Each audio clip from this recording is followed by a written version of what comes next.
Okay, hello everybody. Welcome back, and welcome to our first. Thank you again to Alice for such a fantastic keynote and such a brilliant start to the conference. It's really given so much food to thought, both in the questions and the Slack chat, where it's going absolutely mad with substrands coming off that wonderful paper, and we really could have listened to you all day. But now we're going to move on to the first of our panels, which is a series of lightning talks. So for those of you not familiar with the format, what this involves is a series of kind of provocations, case studies, or interventions. So what we have today is 4 speakers who will each speak in turn for 5 to 7 minutes. And what we'll do is we'll hear all the papers, or lightning talks rather, and then you can field questions via the Zoom chat and put them to the panelists. So we have 4 panelists, so I'll introduce them, and this will be the running order also. We have Danne Jobin, who holds a PhD at the University of Kent. Their thesis, titled Mapping Out Native American Space in Contemporary Anishinaabe Fiction, looks at the expansion of Indigenous space beyond reservation boundaries towards urban, transnational, and futuristic spaces. They are currently co-editing a special issue of Transmotion, and that looks at transgender, two-spirit, and non-binary Indigenous literature. And they're taking a special interest in trans-Indigenous poetics. Danne's poems can also be found in Datableed, Harana Poetry, and Tenebre. Hal Langfur is the Associate Professor of History at the University of Buffalo, part of SUNY, and is the author of The Forbidden Lands, Colonial Identity, Frontier Violence, and the Persistence of Brazil's Eastern Indians, 1750 to 1830, Stanford, 2006. He's also the editor of Native Brazil, Beyond the Convert and the Cannibal, 1500 to 1900, which was published in the University of New Mexico Press in 2014. He has published more than a dozen articles and chapters on the United States, Brazil, and Portugal, and his research has been supported by Tinker, Mellon, Fulbright, and Trice by the National Endowment for the Humanities Fellowships. And he's currently completing a book titled Adrift on an Inland Sea, The Limits of Empire in the Brazilian Interior. Helen Jennings is a PhD research fellow at the University of the Arctic in Norway, working in the Department of Religious Studies with a particular focus on Indigenous religions. And she's a member of the global research project, Indigenous Religions, Local Grounds, Global Networks. She's in the final year of her PhD and has also undertaken field work and been a visiting research fellow at the Centre of Religion, Values and Society at the University of Victoria in Canada. And our final speaker on this panel is Rebecca Macklin, who's a postdoctoral research assistant in the School of Geography at the University of Leeds. Her postdoctoral research is focused on cultural narratives of gender, violence, and extractive industries, and her research has appeared in Aerial, Native American and Indigenous Studies, and Russell Theory. She has edited a special issue of Transmotion on Native American narratives in the global context, comparative and transnational perspectives, published in July 2019. And she's also currently working on completing her monograph, which is the first substantive comparative study of contemporary Native American and South African fiction. Okay.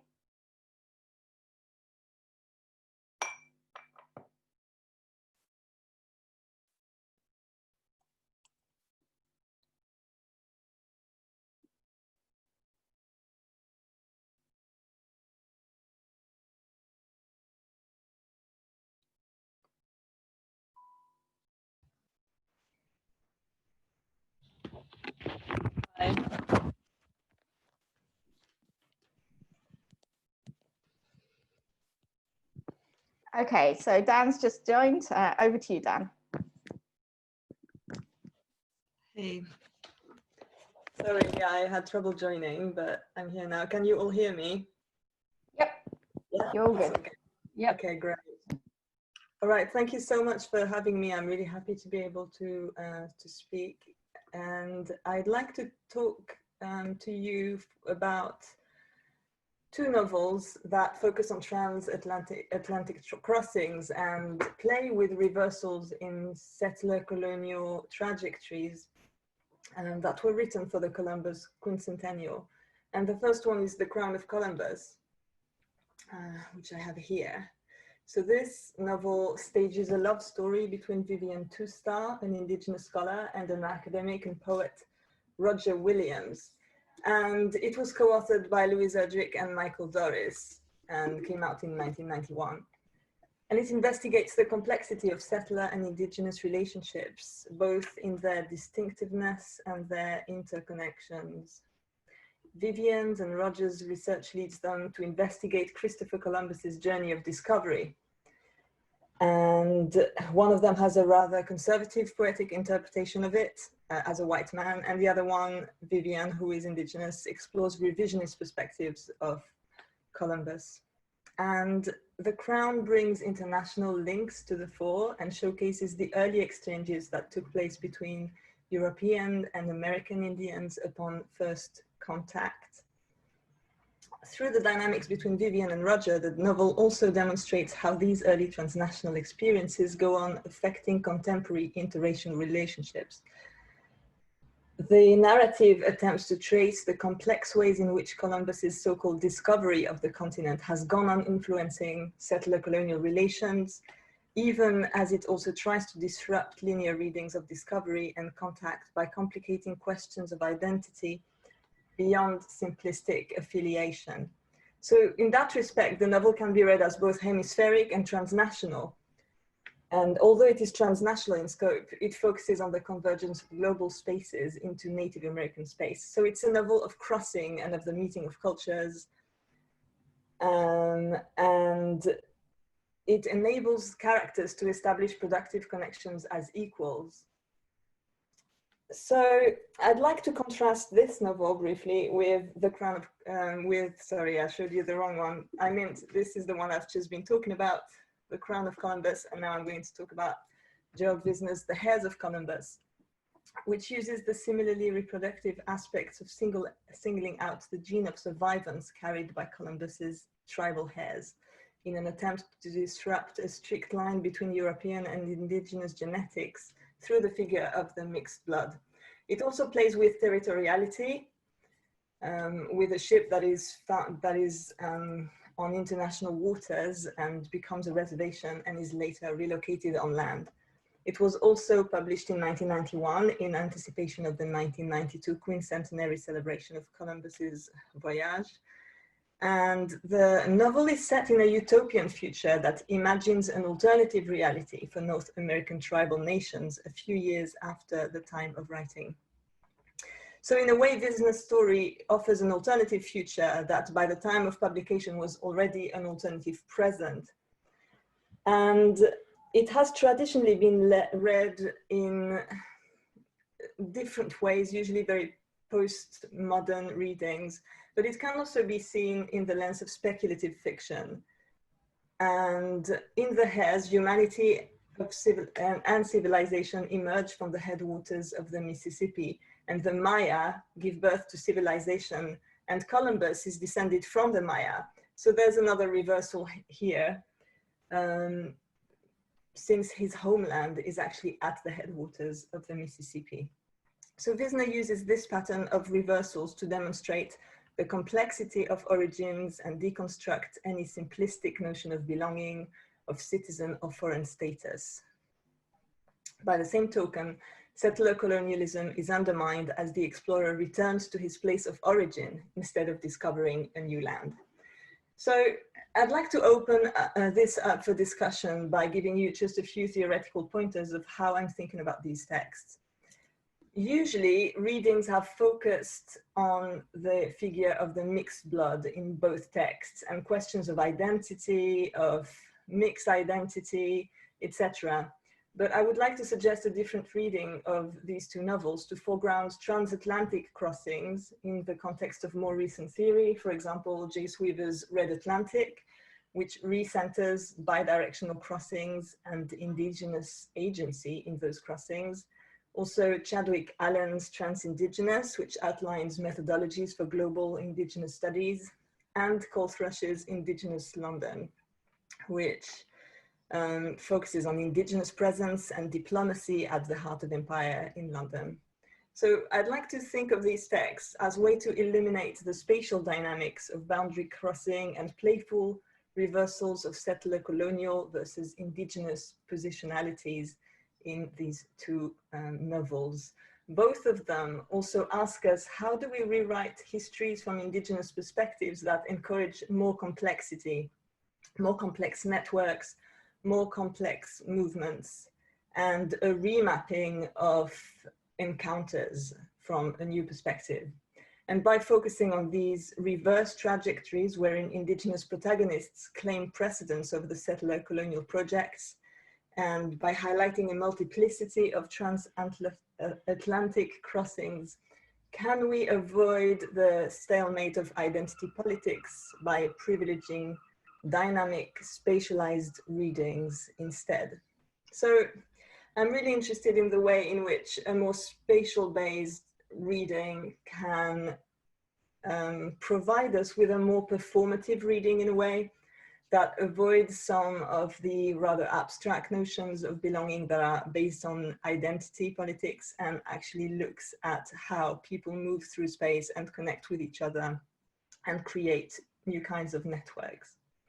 So that's a very fast and very brief crash course in what I'm trying to do, but I'd really be interested in opening this up and hear what you have to say about spatialized readings, how they enable new ways of mapping. There's a lot of work being done theoretically at the moment that looks at this.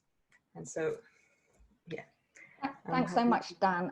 I think that's really fascinating and a really great set of questions, and links really nicely with some of the questions that were raised during and after Alice's talks about Maori versus Pacific and transoceanic perspectives. Thanks a lot for that. We're going to have all the papers and then questions, so hold your thoughts for now, and we're going to move on to Hal.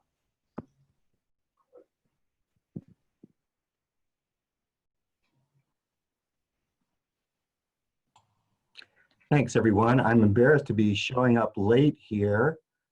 I thought I had it wired, but I guess, how long have we been going? About 2 hours, yeah. No, I knew that the conference started earlier, but the lightning rounds, how long is? Yeah, no, not very long. 10, 15 minutes. You're good. You're good. Okay. Well, let me see if I've got a shared screen here. Are you seeing my PowerPoint? Yeah, absolutely. Yeah, your slide is right there. Yeah. Good. Okay, and let me just see if I can't.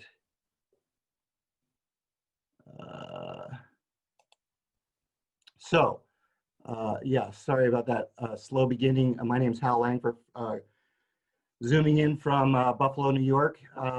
So pleased to be here. Thanks to Laura, thanks to Michael, thanks to the center.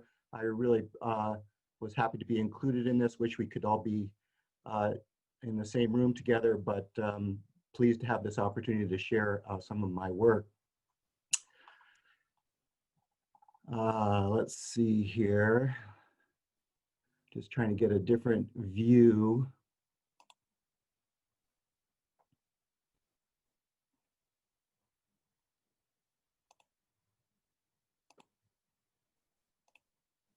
Okay, so scholars of Brazilian native peoples were a little bit late to the draw here, but it's been some time that the scholarship on Brazil's indigenous peoples, especially on the institutions that were established to interpret and enforce the law in colonial Brazil, that the scholarship has demonstrated that official justice came at the expense of indigenous peoples. That won't surprise you. The Portuguese crown employed a magnanimous lexicon, but its paternalist policies masked a juridical reality that forced native communities from their lands, legitimated their coerced labor, and appropriated resources essential to their survival.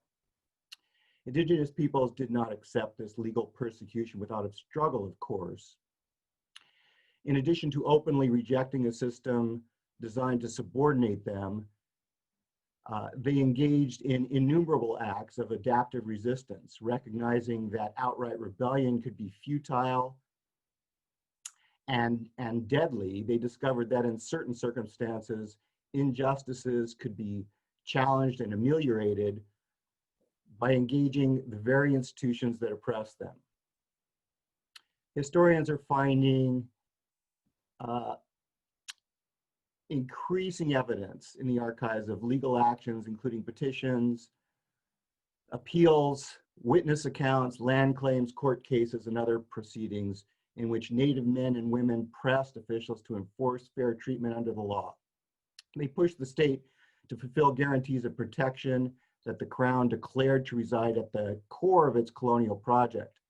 We can understand this evidence in the context of what anthropologists have described as the pacification of intruding outsiders. That is, the capacity to change in order to remain indigenous by seeking, as one Brazilian scholar puts it, to capture and domesticate the intruding other's symbols, materials, objects, technology, religion, and discourses. With this reconceptualization, we're gradually realizing that the documentation produced by colonial Brazil's multiple legal bureaucracies provides a rich corpus through which to examine indigenous history. It offers a chronicle not merely of injustice, but also of remarkable resilience. Read carefully, such sources can provide insights into realms of indigenous conduct, creativity, and agency otherwise largely inaccessible to scholars. In the book project from which my brief comment today originates, I examine one such realm, native knowledge of and participation in developments occurring in lands lying beyond territory, effectively controlled by the very institutions that recorded this information during the second half of the 18th century. In other words, there's some material seeping into the bureaucracies, even though the land, the space that they are trying to control is really beyond their reach. In this research, I've found that colonial legal institutions relied on networks of native knowledge as the state and church attempted to establish royal sovereignty over a particularly strategic expanse of uncolonized territory, the mountainous lands separating the captaincies of Rio de Janeiro and Minas Gerais. The first of these captaincies, as the name suggests, was the site of the colonial capital on the coast. The second, inland and to the north, was the primary site of Brazil's famed inland gold and diamond deposits.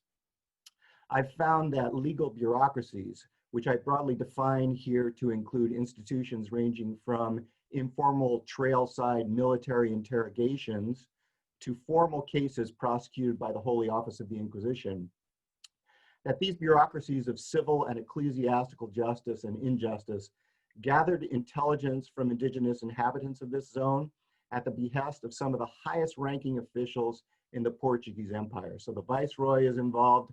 The Viceroy, in other words, is listening to these indigenous informants. So is the Secretary for Colonial Affairs over in Lisbon. These authorities then used this information to formulate policies they believed would eliminate a grave threat to colonial rule. That threat was not the native presence itself, since the groups in question had a long history of contact with settlers and were considered comparatively tractable. The threat was not the presence of these groups, but instead the ability of Luso-Brazilian smugglers to move gold and diamonds out of the interior from Minas Gerais through native lands to seafaring co-conspirators, British mariners among them. In the 1780s, the Crown came to view as no longer tolerable its own lack of dominion over this zone. As a result, imperial authorities were drawn into increasing interactions with indigenous forest dwellers, especially the Coroado and Coropo. Archival sources testify to the importance of information, some of it reliable, some of it not, some of it volunteered, some of it coerced, gathered from these mobile hunters, foragers, and agriculturalists. As a consequence of this backcountry intelligence, the Portuguese staged a major military operation to secure the area once and for all and to seize its rumored gold deposits. The mission's commander led some 200 soldiers and 150 enslaved porters, these are African slaves, into the mountains to the north of Rio with the goal of establishing the Portuguese monarch's sovereign authority. According to Lisbon, such unincorporated territory, hemorrhaging mineral riches, diverted from the royal treasury, placed the very strength of the empire at risk. But when the expedition arrived at its destination, months behind schedule, the commanding officer concluded the whole episode had been a fiasco. He did so as it became clear that there were no mineral deposits of significant value to be exploited. Furthermore, the indigenous groups encountered in the mountains had no intention of providing the labor that would be necessary to make this remote, rugged area attractive to colonists. This episode suggests that the native inhabitants of this zone and others like it wielded what remains an underappreciated influence in shaping Portugal's overseas capabilities and constraints, even late in the colonial period.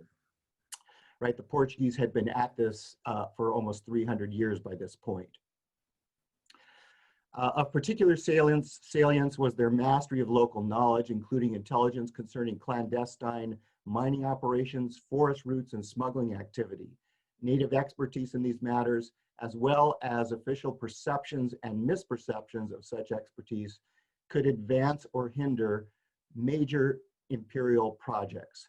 The Coroado and Coropo could engage, redirect, and sometimes even tame, at least temporarily, Portuguese territorial ambitions.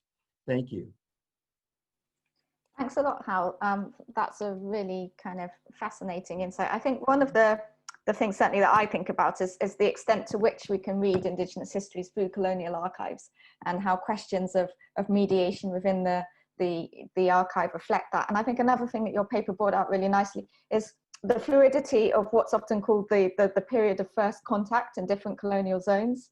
For example, I work a lot on South Africa, and the period of first contact was about 250 years, where there was this kind of, you know, more fluid set of negotiations between indigenous people and settler colonists. And obviously that was very different in different areas, and where that begins and ends is very different, and the types of relationships between the colonizers and the various indigenous groups changes throughout that. But I thought those were all kind of really interesting questions raised by your paper that I hope we'll be able to come up more, we'll be able to, you know, talk about more in the discussion as well.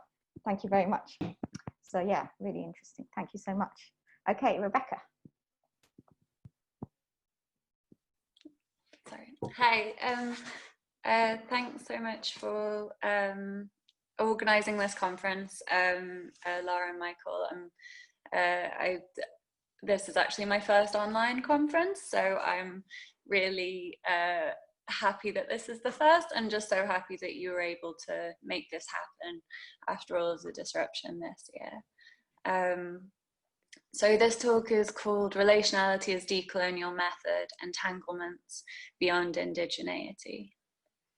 And I want to start by highlighting two specific historical moments that are rarely discussed, but that were instrumental in progressing the settler-colonial project in the 20th century.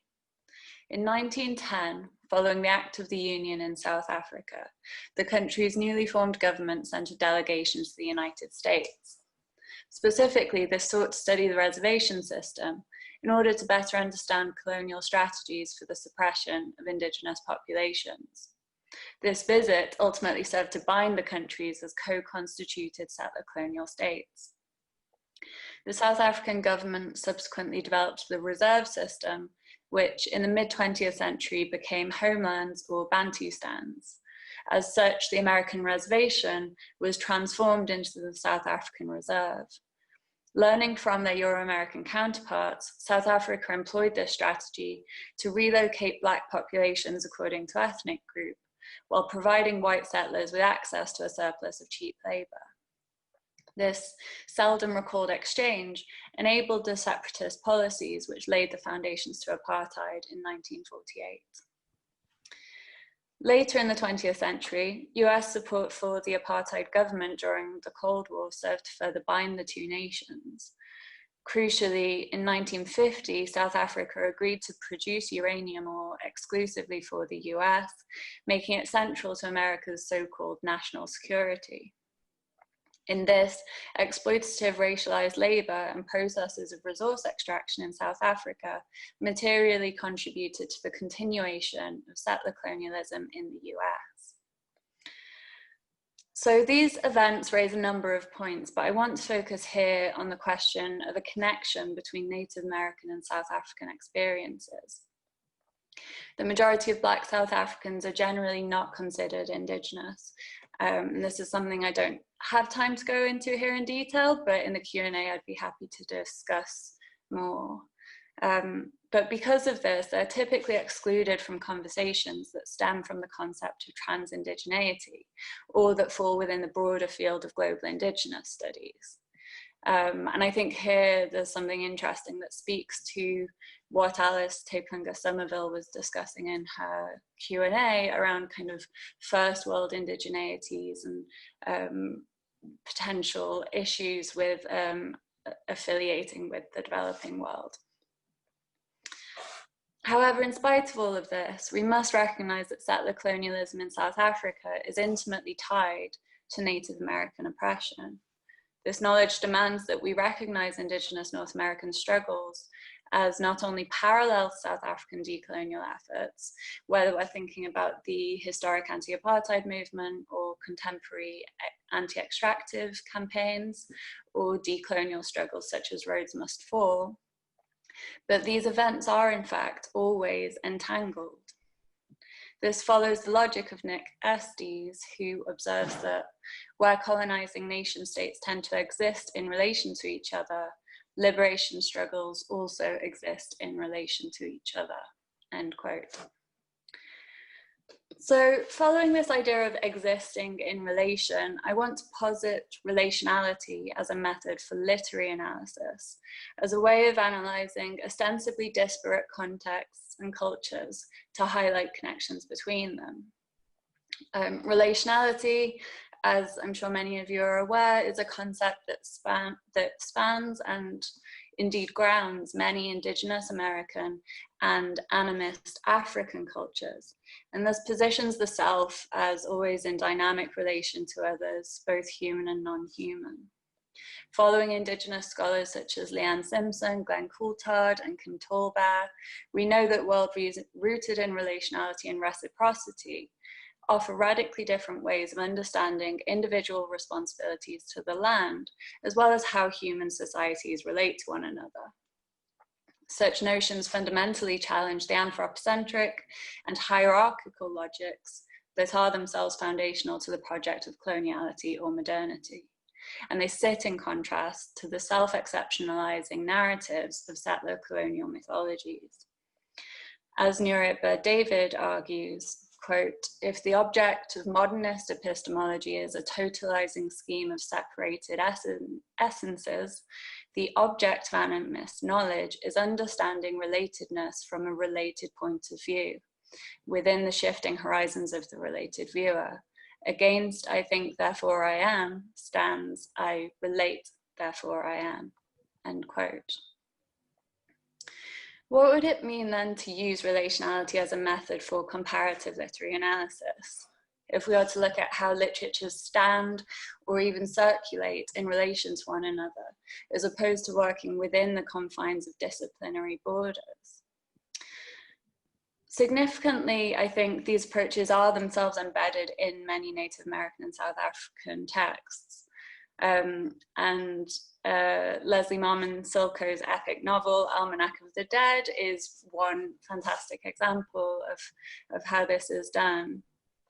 Silko explicitly invokes points of connection in this novel between Indigenous American and African struggles in a speculative future in which decolonial movements from these continents provide material support to one another. In the novel's final section, One World, Many Tribes, Silko conceptualizes a transcontinental decolonial network that strives to overthrow colonial systems across the globe while attempting to create space for the heterogeneity of different cultures. Now, this is an ambitious project, and I do have some critiques of Silko's portrayal of South Africa, which I don't have time to delve into here. But this envisioned partnership in the novel becomes particularly pertinent when we consider the historical exchanges recalled at the start of this talk the exportation of settler-colonial technologies of spatial rearrangement, and the transfer of mineral resources between these nations. In conceiving of South Africa in the context of many tribes, Silko frames the South African population as kin to the Hopi and Pueblo. But crucially here, not only in their shared struggles for decolonization, or their shared experiences of suffering, but also through similarities in their cultures, their relation, for example, to snakes.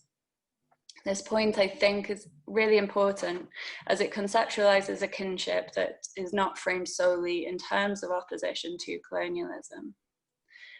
So in finishing with this example, I hope to demonstrate or gesture to some of the possibilities that relationality as a method for reading might allow. This isn't to suggest that we should move away from a focus on race, nationality, or shared experiences of indigeneity, but rather to ask what kind of work is possible if we focus on what it means for literatures to themselves exist in relation. Thank you. Thank you so much, Rebecca. That is really, really fascinating. I mean, I think relationality as a way round, or a way out of some of these traps around the words indigeneity, and the way indigeneity, and I mean, South Africa is one of your two examples I know the best, is politicized there for particular purposes. I'm thinking about Khoisan revivalism and things like that. Absolutely. You know, that's really fascinating and offers all sorts of productive possibilities. And it's also very cross-disciplinary. It seems to speak to some things that speak to and against some things in settler colonial studies in really interesting ways as well. So yeah. Thank you very much for that. Thanks. Right, it's time to open the floor to questions. We have just over half an hour, so plenty of time. As with the previous talk, with Alice's talk, if you could type your questions or articulate that you want to ask a question in Zoom, and then we can spotlight you and get the conversation going. And if any of the speakers have questions for each other, that'd be great. Okay, Ava's going to start us off with a question for Helen. Over to you, Ava. That was fast. Okay, thanks again. Thank you to all of the speakers. I'm restricting myself to one question here. I could ask a number of questions to on every talk, but I'm just talking to Helen at the moment. Helen, you mentioned you are working with people working in the tourism industry, and you spoke about informants referring to these persons. And I was wondering what your role is in relationship to these people. I'm a historian, so this is not my field, but I have heard the rumor that anthropologists nowadays pursue something like what they call that, and no, not engaged anthropology, but working with people to achieve, for instance, certain projects. So establish a relationship that's more of a giving back and forth. It's not just about you taking information out of a community, but also giving back, for instance. And I was wondering, how do you position yourself as a researcher in this situation? Is this clear? I think so. Helen? You need to take yourself off mute, Helen. You're on mute. Yeah, that was clear. I guess as a tourist researcher, in terms, the people I write about in my thesis, I've met, well, each different person some I've become good friends with, and others I've met just a few times. In terms of, it's not collaborative, but I make sure I check in on the stages or what I'm writing about to see if they're happy and what to do. In terms of what I hope my work will achieve, or what I'm giving back, I'm not clear at this stage, but I obviously hope that we can get a better understanding of if, when, and how these concepts are used or not, and for what reason and what work they do, and to think about tourism in this, rather than kind of take seriously, when I read a lot of tourism research, I miss hearing the voices of the people actually choosing to engage in this economy. And it's often written about as though it's cancels away some of the entrepreneurship and freshness that these people are showing and why they're using the space. So that's what I really wanted to show, is that people have many personal reasons and collective reasons for using the space, and what are they? So that's what I'm hoping to. So tourism is an interesting topic and shed lots of light theoretically and practically. Yeah. Did that answer your question? Okay, thanks a lot for that, Helen. I think, I'm sorry if I'm not saying your name right. Wei Yao has a question for Hal.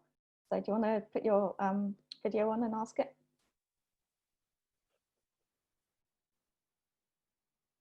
Or do you want to just ask it in the Zoom chat? That's fine too. Okay. Yeah, I have it in chat if you'd like me to just. Yeah, okay. So Wei Yao has it in chat. I'll just read it to everyone in case they don't have it. She says, I have a question for Dr. Hal Langfur. Your talk reminds me of Sophie White's research on French Louisiana. Can I ask to what extent these legal archives can shed light on social and cultural interactions between Amerindians and Portuguese settlers? Thank you very much. Thank you for that question. I think they shed a great deal of light, and I think the notion that maybe they don't has been more that researchers have been more to blame for that than the sources themselves. The sources are for sure problematic. In other words, these bureaucracies that I'm talking about are seeking to lay hold of Territorial people to make them legible so that they can be brought under the sovereign domain of the Portuguese crown. That said, I think we have to think about the native people that are documented in these colonial, the bureaucracies of these colonial institutions as engaging these institutions with some intentionality, some purpose, rather than just simply being caught up in the snares of these bureaucracies. And once we start to think about that kind of intentionality, the material takes on a much more, I think, interesting form. We also, of course, have to be careful about how we read these sources, because some of them are the products of coercion, of course. I won't go into the actual specifics very much, but I mentioned the Inquisition, right? I mean, in that case, we have an individual shipped off to Lisbon, thrown into the dungeon, and asked to testify about trails leading into the mountains. And we get a very detailed mapping of the backcountry from that individual, but we have to be very careful about what's at stake there when there's torture involved, needless to say. Yet in other cases, I think there are ways in which the native peoples grab onto these modes of communication through these bureaucracies. And for example, when the soldiers arrive in this mountain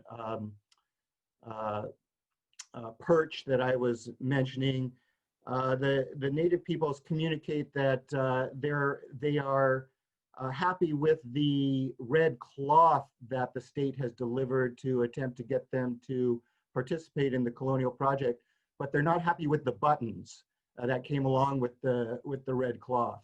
And so there's some communication going on here as the native peoples find that this military communique can be used to obtain some of the material goods that they're seeking as the winter approaches. So absolutely, I think they can be used to engage with cultural and social issues. Great, thanks a lot for that, Hal. Michael, I think you had a question for Rebecca. Do you want to ask it? Yeah, absolutely. So I guess, Rebecca, you raised this concept of relationality. And I was just wondering if what your thoughts were on, some of the ideas of relationality that emerge from the indigenous cultures of, Southern Africa and North America. I mean, there's the obvious concept that's spoken about a lot in the context of Bantu languages of Ubuntu or Uhuru or Utu, you know, that idea of common humanity, which on the one hand is kind of universal, but on the other hand seems to be very rooted. It's a kind of identity that's very rooted in your local relations. And yeah, I guess just building on what Alice was talking about this morning, have you explored any of these kinds of ideas of relationality as part of your research?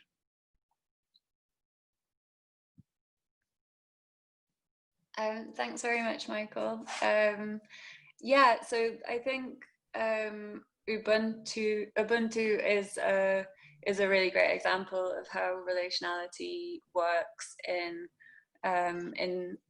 some African cultures, which essentially kind of translates to you know, I am human because you are human, or because I see your humanity. I think Ubuntu is an interesting concept because it speaks to that idea of existing in relation, but you know, it is also rooted in the idea of humanity. So in that, it differs from a lot of Indigenous North American concepts, and indeed animist African belief systems that are more concerned with relating across kind of human, non-human lines. They don't, the kind of Indigenous North American belief systems that I'm thinking about, that people like Kim Tallbear and Leanne Simpson speak about, don't kind of privilege an idea of humanness at all, and in Dakota and Anishinaabe traditions. So I think that's one interesting distinction, but you know, there are animist African cultures that are circulating in South Africa, you know, absolutely kind of share an interest in the non-human, a connection to the non-human that understands the non-human as inherently animate, and that thinks very in some similar ways about, you know, how human survival is dependent on the stewardship of these relations with non-human animals, as well as plants and water and land.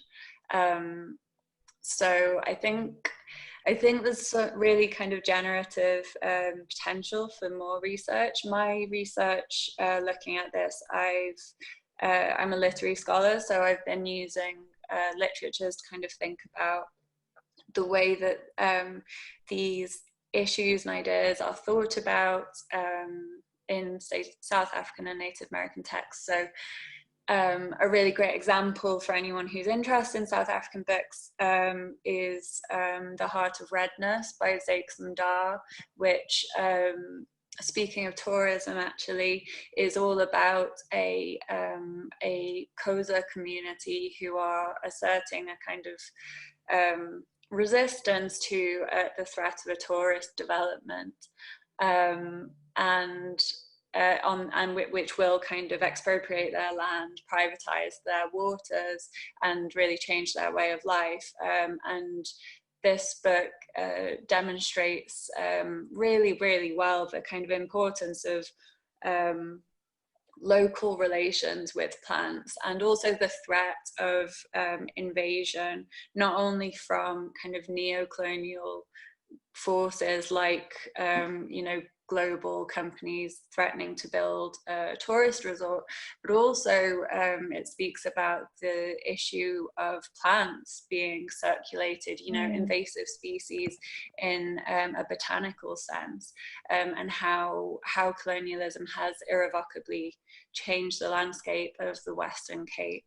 So yeah, I think there are a lot of more connections that I hope to explore, but they're just a few ideas. Thank you very much for that, Rebecca. We've got a question here from Judith for Helen. She says, have you considered the merchandising power of indigeneity and the authenticity debate? Do these have possible implications for your research? So I think the merchandising and commodification of indigeneity, you know, is there a sense in which what's going on there feeds into that? and how do you position your research in relationship to debates about authenticity?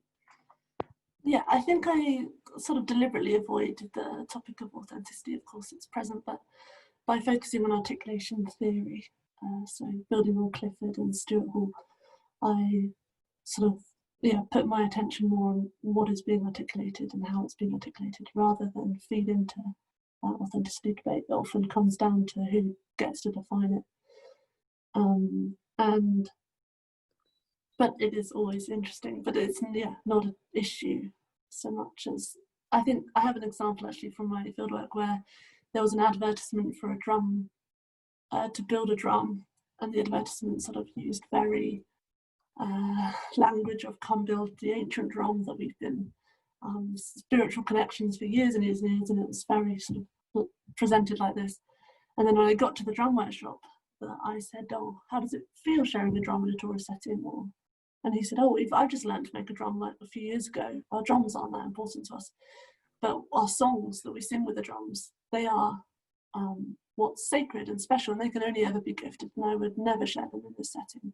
And I think the point with authenticity in that sense is that it's always very carefully circumscribed, even if the language that's there is there to open up that space to then have that conversation. So.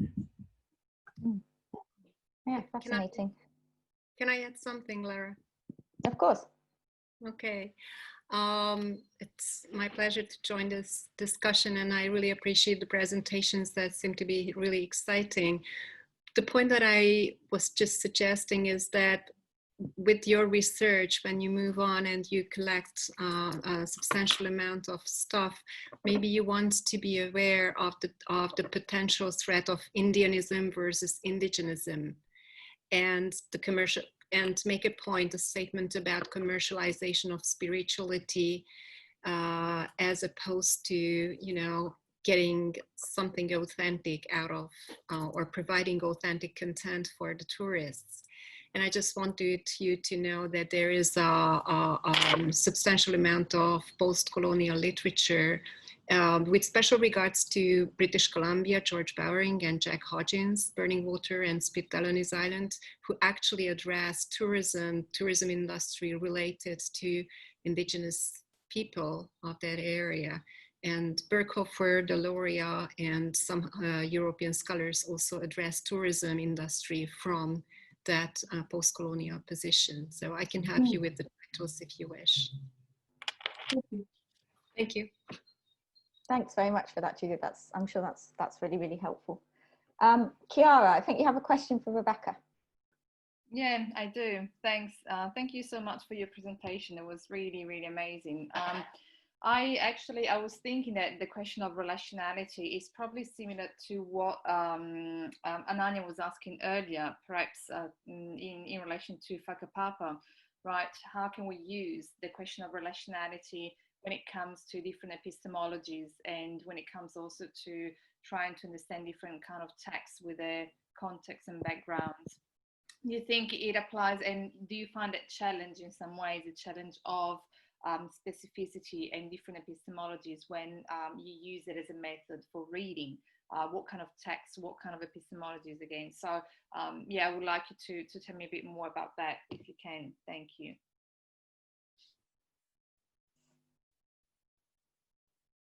Great, thank you, Chiara. That's yeah, a really important point, and one that I do kind of struggle with sometimes. Obviously, as Alice said earlier, and how, all the kind of Indigenous scholars whose work on relationality is so vital to me. It's all, relationality is necessarily locally rooted, and is can only be understood in terms of place-based knowledge and local relations. So thinking about Leanne Simpson and Glenn Coulthard's idea of grounded normativity, I suppose, and I mean, what is also difficult for me, obviously, is that I don't come from an Indigenous or South African culture myself, so I am always going to be an outsider, kind of looking at these things, which adds a level of uncertainty, like we were kind of speaking about this morning in the Q&A. But I think that what I do see there being a real benefit in kind of trying to develop a relational methodology that is necessarily locally rooted. So thinking about specific places or specific texts, specific histories, but in relation to one another, and those kind of connections can be at completely different points across the globe. In this, I think the methodology has some points of similarity with Ngugi wa Thiong'o's idea of globalactics. I'm not sure if that's something you've come across, but he's using that specifically, I think, to think about the global south, but how different, thinking about two kind of different specific points in relation to one another and disrupting that kind of settler native binary. One thing that I also kind of want to explore more as a sort of literary studies person is the idea of the novel itself as a relational object. So what does it mean for literature to be relational? And I think that that's somewhere maybe that I can speak to with my background in literary studies. You know, the novel as a material object circulates between and across cultures, and indeed allows people from different cultures to learn about cultures, languages that are different to their own. Obviously, that doesn't happen in a kind of transparent or perfect way, and there is all sorts of power relations that occur in that. And you know, that if the novel is a relational object, it is both enabled by yet limited by the confines of capitalism. So I think it's important to always bear that in mind. But yeah, they're just kind of some ideas about how I think of relationality as a method. I think I'm just going to butt in here and use my chair's prerogative, but then I will go back to the rest of the questions. I think that's really interesting in the South African context, to think about locally rooted and place-based knowledge in the context of the fact that, you know, all sort of non-European African groups in Southern Africa, there's a problematic relationship to place, isn't there, in the sense that there have already been so many migrations and displacements, even not just as a result of the colonial encounter, but even before that, and through other much longer migrational histories.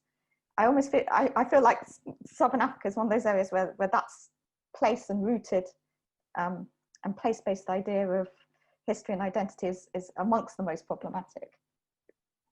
Yeah, absolutely. And I think that's the main reason why the kind of idea of concept of indigeneity is so tricky in a Southern African context.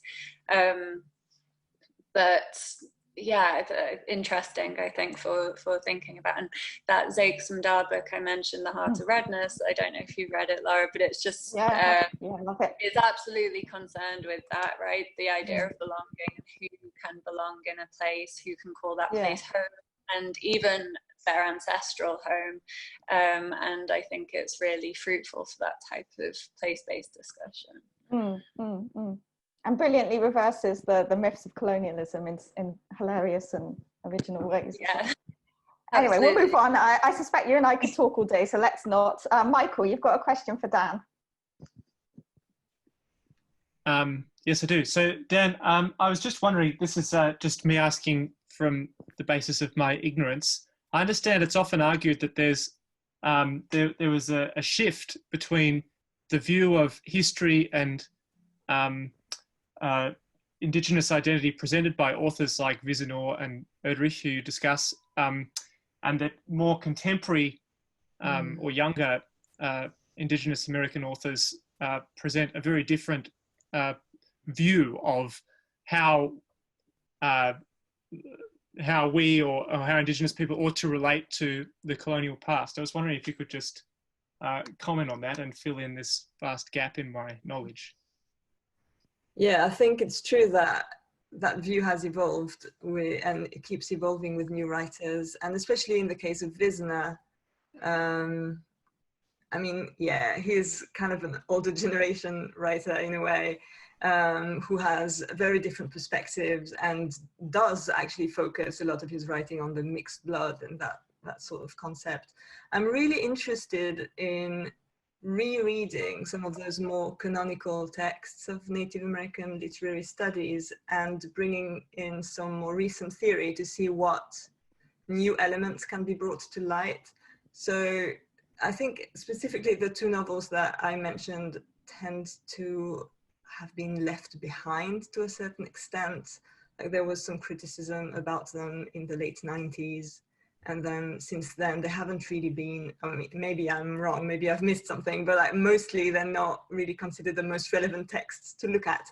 And I think it's really interesting to talk about, I'm really interested in spatiality, but also in what Rebecca was talking about concerning relationality.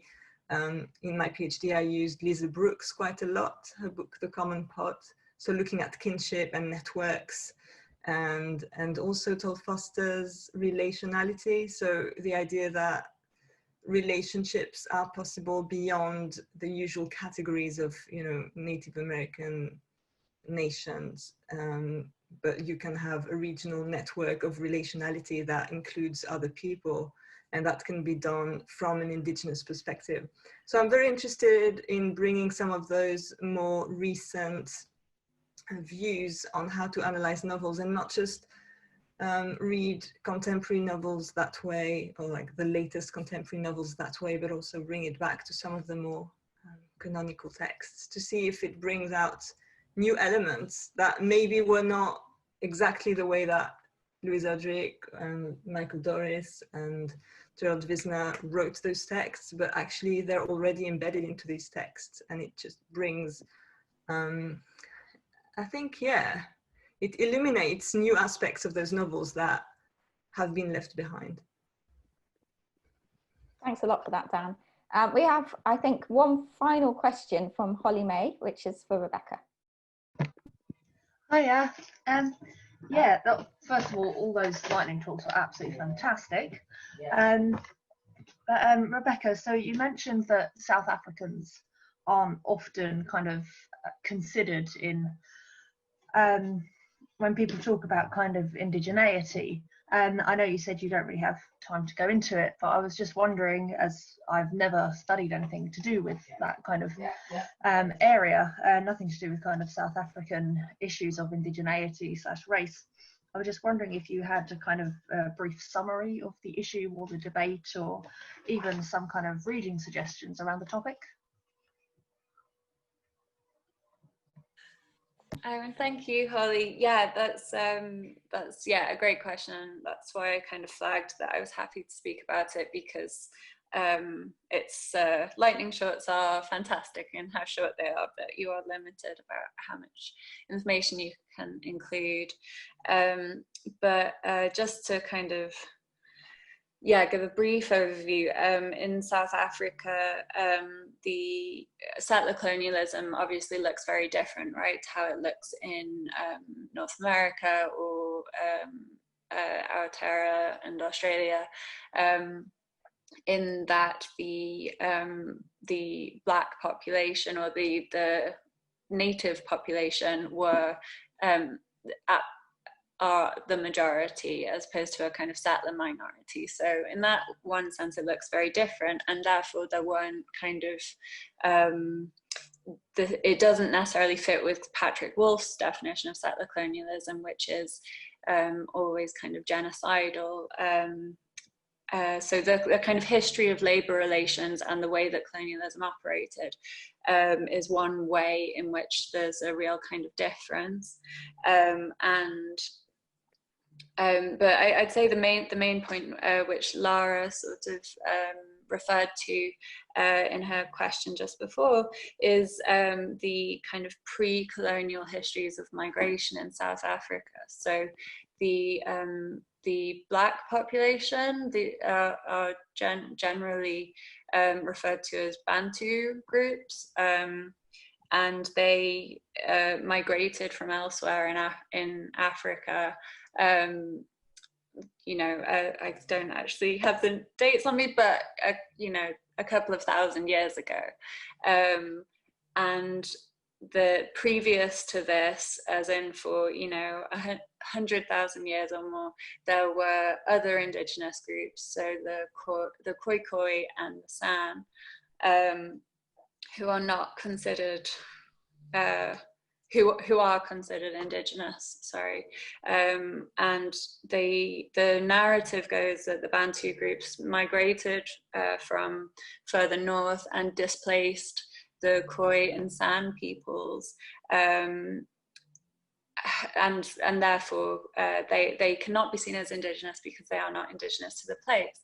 However, this is a really problematic narrative because it was actually constructed by the colonial authorities and in order to delegitimize the Bantu groups. So it was essentially them saying, you don't have a claim to this land because you're an invader yourself. You know, the Khoisan are the real indigenous peoples, so therefore we can displace you from the land without you having any right to it. So that's not to say that the Khoi and San people weren't displaced, but it's a problematic narrative in itself that kind of justifies displacement of Bantu groups.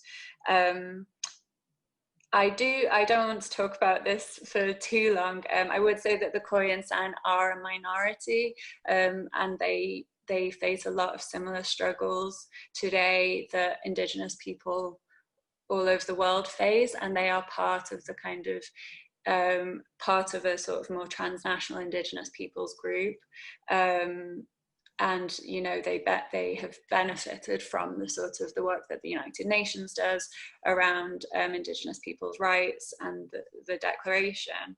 So yeah, I think that it's a difficult one. The indigenous people of South Africa are seen to be the Khoisan, but I think it's yeah, problematic that the Bantu groups have been excluded, and that in itself is a result of colonial kind of narratives being circulated for the purpose of land access.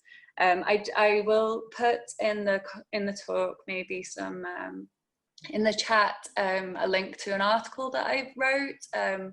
It was published in Ariel earlier this year, and it's called Unsettling Fictions, Relationality as Decolonial Method in Native American and South African Literatures.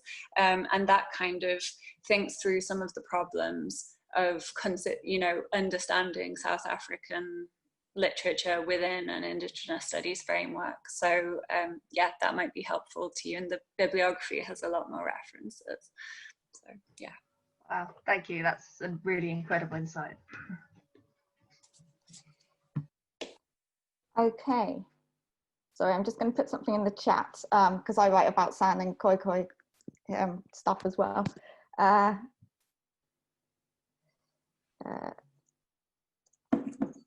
Mohammed Adekari and Martin Ledisek, if you want to know more about the history of the non-Bantu peoples in South Africa, are fantastic people to start with.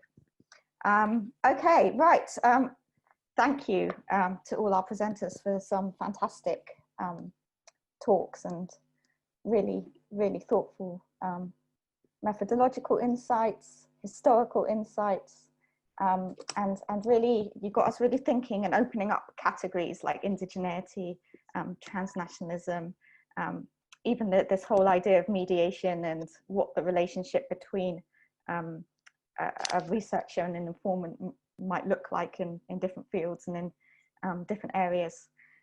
So thank you very much for this fantastic panel. We're going to take 10 minutes now before the Black Lives Matter in Australia second session. So everyone can regroup, recuperate, have a coffee, and Chiara and Robert can check that their presentation works. So we'll see you all back here at 12:45. Thanks, everyone.